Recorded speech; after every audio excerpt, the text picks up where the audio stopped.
Halo Sobat Aksara, selamat malam semuanya. Kembali lagi di konten YouTube Aksara Nusantara. Malam kali ini kita bertemu dengan salah satu pegiat literasi ya di Pamekasan. Tapi dia ini domisilinya bukan di Pamekasan ya guys ya. Dia dari mana? Dari Sumeneb. Oh ya, dari Sumeneb, dari kota Keris guys. Nah, dia itu hobi nulis ya sejak kecil. Ya bisa dibilang gitu, enggak juga sih kalau dari kecil. Mungkin dari SMP kayaknya. SMP. Jadi dia itu konsisten nulis guys. Konsisten nulis baik di media sosial, di buku, bahkan di pasir kalau pulang. Dia kan anak pulau ya. Iya, kalau ya. kalau lagi gabut atau kalau lagi gila ya. Ya, lagi nulis di pasir. Lagi galau. Lagi galau. Dia kan tipe-tipe melankolis guys. Jadi kalau lagi galau dia nulis di pasir. Bahkan mungkin kalau masih SD nulis di bangku ya. Iya. Di gedung-gedung. Itu gedung-gedung kalau masih SD sering. Mungkin ya kebiasaan nulis dimulai dari itu. Kebiasaan suka nulis dimulai dari gedung-gedung sekolah, bangku-bangku sekolah. Iya. Yang dimaksud bangku sekolah itu bukan sejak bersekolah, tapi ya di bangku sekolah. Sejak bersekolah tapi di bangku sekolah juga beda ya. Nah, makanya pesan saya kalau mau konsisten nulis mulailah dari bangku sekolah.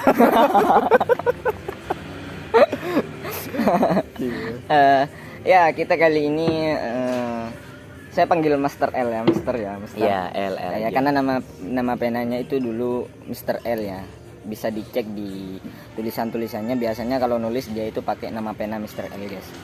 Jadi menurut Mr. L itu seberapa penting sih literasi di dunia ini? Khususnya lebih spesifik lagi di Pamekasan mungkin. Iya. Sebenarnya kalau bicara literasi itu luas ya cakupannya.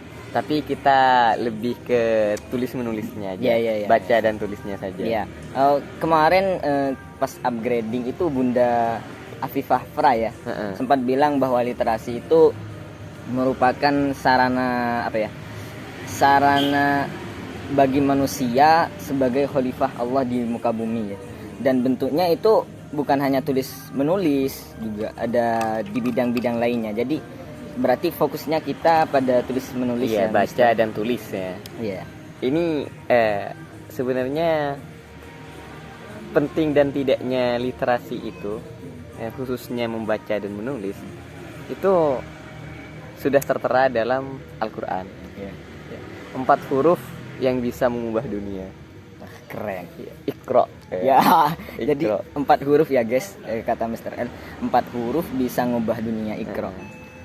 Percaya atau tidak, jika teman-teman bisa menerapkan 4 huruf yang ada di dalam Al-Quran tersebut, ayat pertama yang turun, itu saya jamin teman-teman bisa hidup melalui 4 huruf tersebut. Keren ya. Padahal sesederhana itu ya. Sesederhana itu, hanya Iqra. Iqra, belum lagi kalau nanti menulis ya. Iya. Nun wal qalami wa ma yasturun. Belum lagi kalau itu. Keren ya. Penting banget. Itu merupakan salah satu alasan kenapa ayat yang pertama turun adalah Iqra. Jadi manusia itu memang dituntut untuk membaca. Iya. Ya, membaca kita tidak dikasih batasan sebenarnya. Bisa membaca buku, keadaan dan lain sebagainya. Jadi penting banget.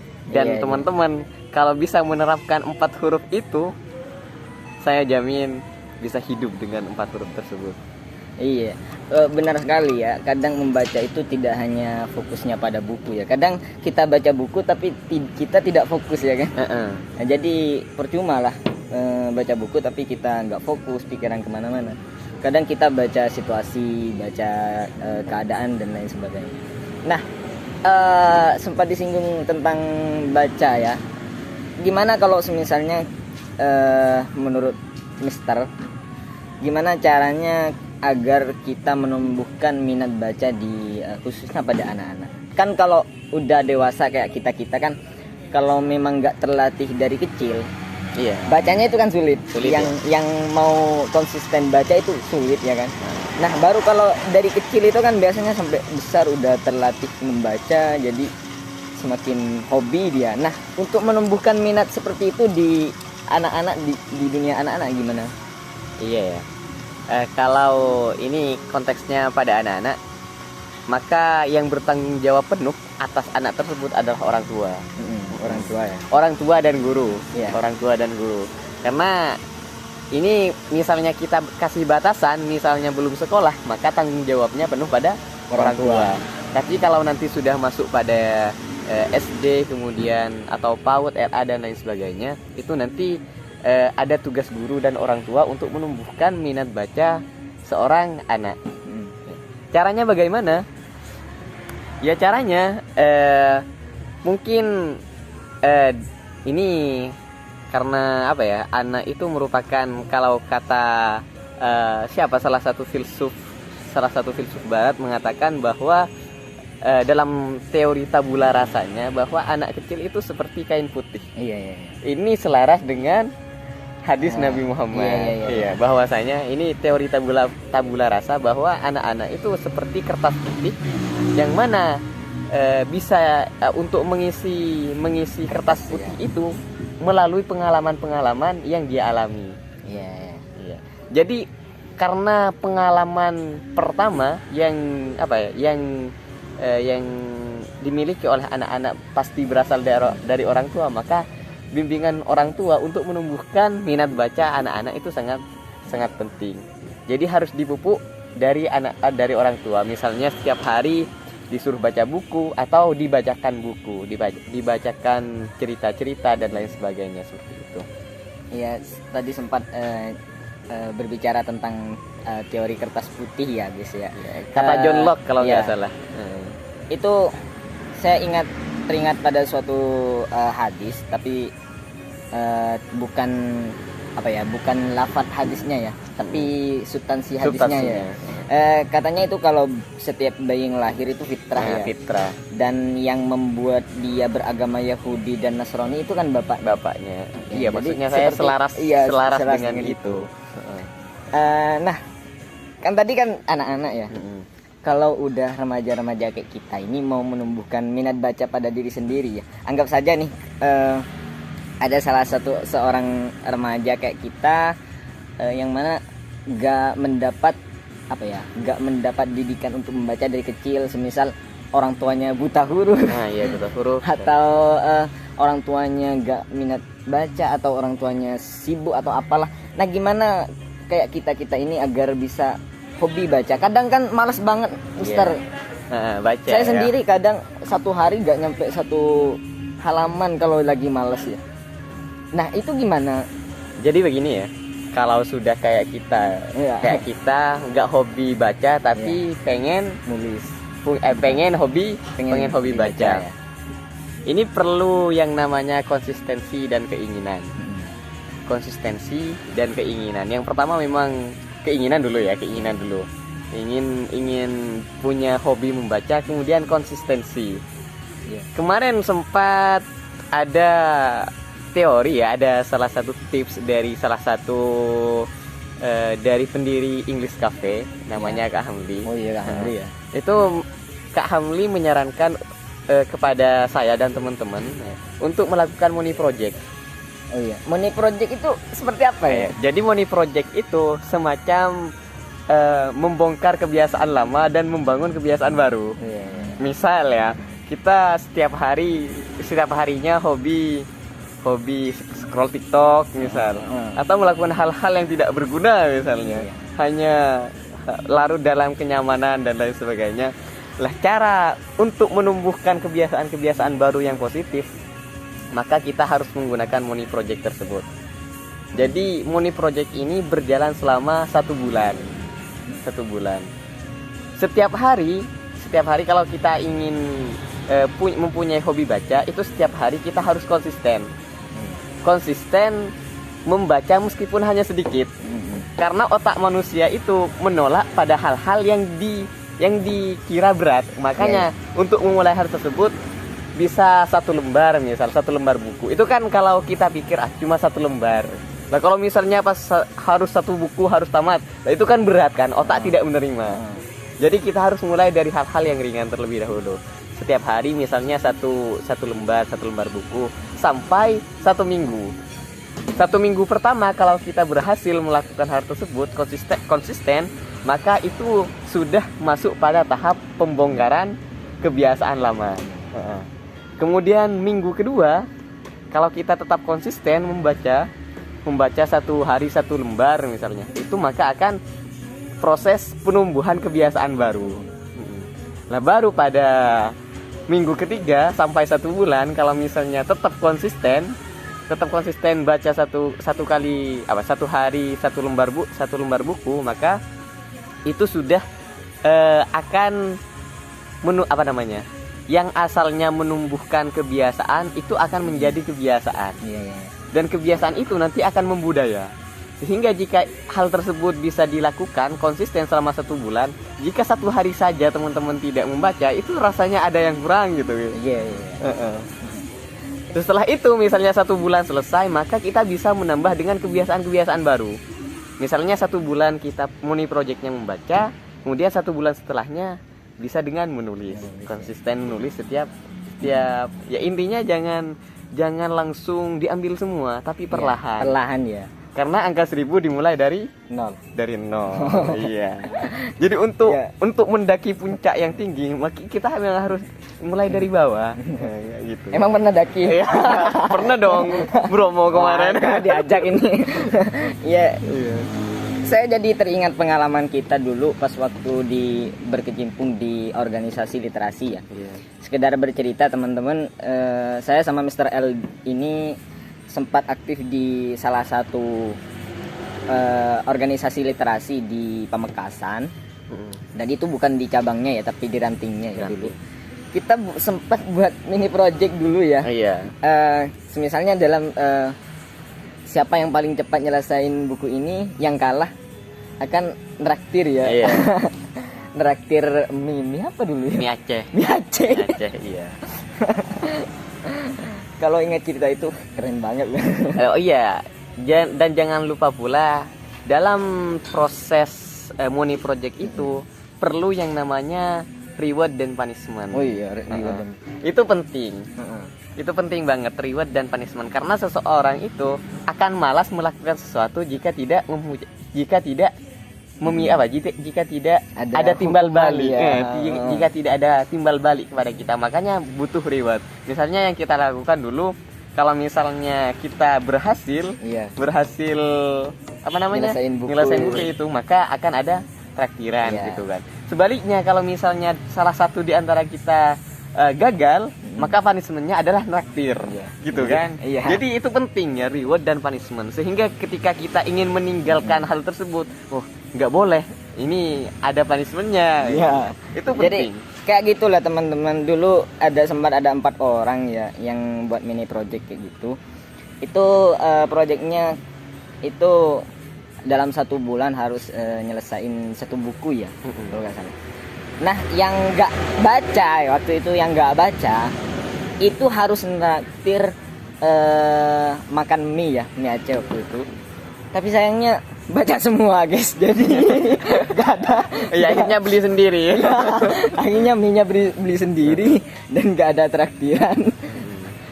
Jadi, seperti itulah kalau misalnya kita mau mau menumbuhkan minat baca, kita harus buat mini project yang mana dalam menjalankannya harus ada reward dan punishment ya. Makasih. Iya guys, ini hanya sebagai sponsor ya. Ini tadi Mr. L mau coba salah satu kuliner di area Pamekasan ini guys. Nah, mau dimakan dulu apa? Lanjut dulu. Atau kita habisin? Kita habisin dulu. Gua habisin loh gitu. Enggak ya? Saya bukan gitu ya caranya. Saya sedang nggak hobi makan. Takutnya habisin dulu. Karena saya bukan Anda. Jadi ingat waktu dulu ya. Terus tadi kan lebih condong ke membacanya ya. Membacanya. Sekarang nulis nih. Dimulai dari motivasi dulu. Nah, motivasi Mister untuk bisa nulis dan terjun ke dunia kepenulisan itu apa? Oke ya. Sebenarnya kalau untuk menyukai menulis itu terjadi ketika saya memang sudah masuk FLP. Ya. Dulu sebelum masuk FLP saya cuma suka baca puisi. Yang saya suka dulu adalah puisinya Pak Dezawawi Imron. Itu merupakan sastrawan pertama yang membuat saya jatuh cinta terhadap puisi. Pak Dezawawi Imron. Iya, serius. Pak Dezawawi Imron. Tapi kok dulu Mister masuk di Gubuk Galaksi ya? Nah, ini ceritanya kayak gini. Di Gubuk Galaksi itu salah satu komunitas di bawah naungan forum kita yang mana fokusnya di bidang ilmiah. Tapi dia sukanya puisi. Ini agak gini. Ya, lawanan arah ya. Jadi ceritanya itu gimana, Mister? Gini ya. Ketika saya masuk di komunitas itu, saya termotivasi dari salah satu anggota ya. Kalau rencana awalnya memang mau masuk puisi. Cuma termotivasi pada salah satu anggota yang waktu itu semangat untuk nulis artikel. Nulis ilmiah, sehingga saya diajak untuk masuk gubuk tersebut. Akhirnya karena tertarik, oke lah masuk. Tapi pada akhirnya karena memang bukan passion ya mungkin ya. Akhirnya yang terjadi meskipun saya masuk di Gubuk Galaksi, lebih sering nulis diary, sering nulis puisi. Dan motivasinya itu karena patah hati. Makanya saya katakan seseorang tidak akan pernah menjadi sastrawan jika dia tidak pernah sakit hati. Keren. Iya. Tidak akan pernah menjadi sastrawan yang sebenarnya jika masih belum pernah patah hati. Ini teori dari Mister ya. Sesuai dengan pengalamannya. Jadi motivasinya dulu dia karena patah hati. Ini perlu ditiru oleh para generasi Z kayak kita ya. Kalau kita misalnya patah hati nih guys ya, jangan kita langsung stres down ya. Kadang gitu. Kita kan merasa dunia itu terlalu kelam, terlalu kejam. Padahal mungkin Tuhan mematahkan hati kita itu untuk sesuatu yang lebih baik. Salah satu contohnya ini, Mister ini, dia patah hati tapi bukan stres, tapi malah masuk dunia. Menjadikan hal tersebut sebagai anggaplah kreativitas gitu, sebagai batu loncatan untuk bisa menulis dengan baik. Terus tipe tulisan Mister seperti apa sih? Ya seperti kayak romance gitulah, karena memang passionnya di sana ya. Jadi kalau misalnya teman-teman itu mau tahu jiwa-jiwa melankolis, baca tulisannya di sosial medianya Mr. L ya. Kalau Twitter itu kan biasanya dia ngutip di Twitter. Nama akunnya? Nanti bisa lihat di sini ya. Di sini. Di link deskripsi ya. Nah, biasanya nih kan kita anggap saja kita udah mulai menulis ya. Biasanya kendalanya dalam menulis itu apa, Mister? Oke, kendala dari semua penulis itu memang mandek ya. Iya. Mandek itu bisa dikarenakan banyak hal. Pertama, kekurangan amunisi. Maksudnya amunisi itu bahan untuk ditulis. Kemudian yang kedua, kehabisan kata-kata juga. Tidak memiliki bendahara kata yang banyak, sehingga tulisannya itu aja, membuat males kok kayak gini terus tulisannya gitu. Iya. Kemudian ya itu yang paling banyak itu adalah mandek ya. Gara-gara kekurangan amunisi, kemudian kehabisan kata-kata dan mood biasanya. Tapi mood itu bukan hal yang harus kita keluhkan saat menulis, karena semua orang ketika menulis memang rata-rata capek gitu ya, karena ini masalah otak yang diperas. Iya, masalah. Jadi harus dipaksakan. Kalau nunggu harus mood untuk nulis, maka nggak akan jadi tulisan. Memang harus dipaksakan gitu. Iya, kadang juga ada teman-teman yang gak semangat nulis gara-gara dia insecure dengan tulisan-tulisan lain ya. Kadang misalnya nih saya nulis, terus tiba-tiba keluar tweet dari Mister, terus wah kok kayaknya tulisannya lebih bagus ya. Wow gitu. Saya jadi insecure. Insecure ya. baik gini, baik dan tidaknya tulisan itu bukan ditentukan dari kita, tapi dari orang yang membaca. Jadi kalau kita membaca tulisan kita ini kok kayak gini, memang kebanyakan seperti itu. Tapi bagus dan tidaknya penilaian sebuah value dari tulisan tersebut memang dari pembaca. Maka kata Babe Rafif dulu itu, tulisan yang baik adalah tulisan yang dipublikasikan, bukan yang disimpan di lemari kamar. Jadi kita akan tahu tulisan kita baik atau tidak ketika sudah dibaca oleh orang-orang gitu. Ya insecure biasa gitu, tapi cobalah untuk lebih terbuka. Jadi itu solusinya ya. Pernah nggak? Oh iya, pernah banget. Pernah nggak insecure lihat tulisan? Iya dulu sih sering ya kalau insecure masalah tulisan, tapi kan ya itu tadi, masa mau kalah. Jadi meskipun kayaknya jelek dipublikasin aja. Tapi ada satu kalimat yang dari dulu sampai sekarang membuat saya insecure. Itu kalimatnya sangat singkat tapi itu maknanya kayak dalam ya. Yang mana? Jangan ketawa ya. Iya. Kata-katanya seperti ini.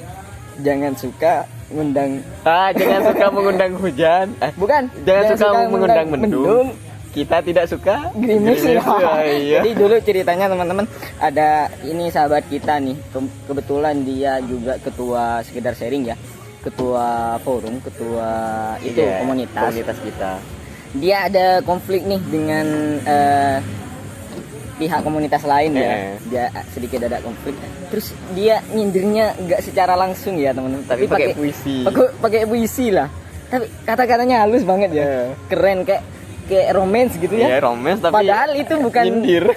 Cakupannya bukan romance sebenarnya, tapi dia nyindir temennya karena teman di komunitas lain, karena ada sedikit konflik lah, namanya juga manusia. Dan kata-katanya itu jangan suka ngundang mendung karena kita gak suka gerimis. Nah, itu kata-kata yang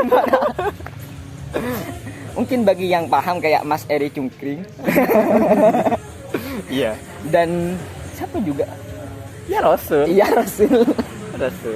Rasul sama Arul suka-suka ya, itu mungkin paham lah. Paham, ya. Itu sekedar pengalaman ya. Nah terakhir nih Mister, kita kan dalam cakupan kepenulisan nih. Manfaat apa yang didapatkan oleh Mister dari tulisan-tulisan yang telah di-post baik di media maupun di buku-buku? Sebagian karya Mister ini sudah ada di dalam beberapa buku ya guys ya. Salah satunya di Aroma Gadis Sandur ya. Iya, Aroma Gadis Sandur. Iya. Judulnya apa di buku itu? Apalah ya, lupa. Kalau nggak salah Waktu ya. Waktu. Kalau yang yang Evan menulis itu kisah inspiratif selama bulan Ramadan. Iya, bulan. Udah terbit? Belum, ya? Tapi masih dalam proses. Oh, masih dalam proses ya. Jadi salah satu karyanya juga akan sebentar lagi masuk dalam suatu buku yang masih diproses guys. Nah, manfaat dari tulisan-tulisan Mr. L yang Mr. L dapat itu apa tadi? Iya, kalau manfaat banyak sih sebenarnya. Yang pertama itu famous ya. Enggak, tapi kalau manfaat yang paling saya rasakan itu yang bersifat internal. Ketika kita menulis, maka perasaan-perasaan ataupun beban-beban yang ada di otak kita itu terasa hilang. Bukan hilang sih, terasa terjawab. Karena kadang kita menemukan jawaban dari masalah-masalah yang kita alami dari menulis. Ketika menulis, oh ternyata iya gitu. Itu salah satu dampak yang paling saya dapatkan dari menulis tersebut. Berarti teman terbaik Anda bukan saya ya. Tapi kok saya jadi cemburu pada kertas ya. Saya lebih sering itu bercurhat pada diri sendiri. Maksudnya pada tulisan-tulisan. Iya, pada tulisan-tulisan. Sehingga meskipun kadang ada masalah, makanya saya kayak terlihat tidak memiliki masalah apapun ya, karena itu semua masalah yang saya alami itu ditulis dan ternyata menemukan jawaban dari masalah tersebut. Ya. Jadi dari dulu itu saya sama Mr. L ini, saya sering lihat Mr. L ini ceria terus ya, ketawa-ketawa gitu. Ya kayak sekarang lah kalau ketemu ya ketawa-ketawa. Tapi saya sempat baca puisinya Mr. L ini yang membuat saya tersentuh. Kalau nggak salah itu judulnya apa, buaya ya, pokoknya tentang buaya kayak gitu. Ya itu saya juga lupa diksinya. Maksudnya saya meskipun nulis, saya tidak pernah menghafal diksi-diksi saya. Iya, intinya itu ceritanya di pulau masa kecilnya, terus kisah masa lalunya bagaimana, ya itulah. Jadi sebenarnya di balik tawa seseorang itu kadang menyimpan rasa pedih yang mendalam.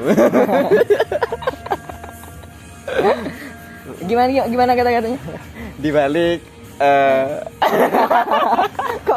Iyalah, nanti bisa dilihat nanti. Itu sudah diulang ya. Enggak usah diulang, itu sudah terekam. Terima kasih Mas Noval. Iya. Mungkin masih mau menyampaikan motivasi, itu sekedar motivasi lah, atau pesan lah sebelum kita tutup. Entah itu berbentuk motivasi dalam dunia literasi atau mungkin dalam dunia pemuda lah. Kan dunia pemuda pesan saya sih sebenarnya jangan pernah berhenti belajar karena ilmu tidak ada habisnya. Keren. Jangan pernah berhenti belajar karena ilmu tidak ada habisnya. Ya itu pesan dari Mr. L ya. Kadang saya manggil dia Mr. Noval atau Mr. L, kadang manggilnya Cung Cung Boy dan lain sebagainya lah. Dan terima kasih untuk waktunya dan semoga bermanfaat bagi para audiens, para penonton, para pemirsa. Dan jangan lupa untuk follow akun-akun media sosial, baik dari akun Aksara Nusantara maupun akun pribadi dari Mr. L ini untuk mendapatkan tulisan-tulisan yang menarik dari Mr. L ini. Sekian, terima kasih. Kalau ada yang salah silahkan komentar di kalau ada kesalahan atau sesuatu yang dirasa kurang berkenan lah di hati audiens, kami mohon maaf sebesar-besarnya dan silakan tuangkan di kolom komentar ya guys ya. Sekian, terima kasih.